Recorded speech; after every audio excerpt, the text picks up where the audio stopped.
If I had an origin story, the first scene would probably start in a classroom for children with special needs.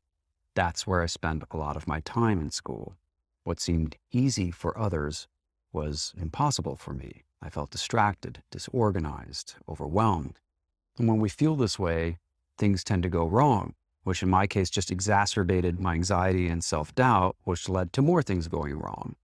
Eventually, I was diagnosed with ADHD, but back then the condition wasn't well understood. There was also no internet, so there weren't a lot of resources available to help me manage my condition. The few that were too prescriptive or too complicated or too confusing.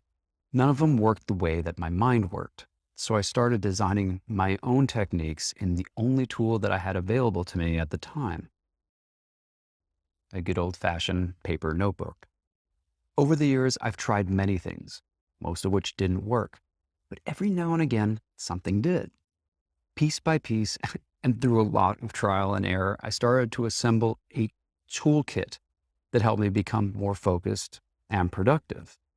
Eventually, I figured out ways for those tools to interact with one another, to form a system designed to be structured, yet flexible, motivating, yet forgiving, something that wasn't static and could evolve along with me. After decades of refinement, I eventually went on to share what I had invented as the bullet journal method. When I launched, it was simply a small side project that I hoped would help people struggling with the same challenges that I had and save them from experiencing a lot of the heartache that I went through having to discover and develop these tools on my own. Much to my surprise, it was able to do for them what it had done for me.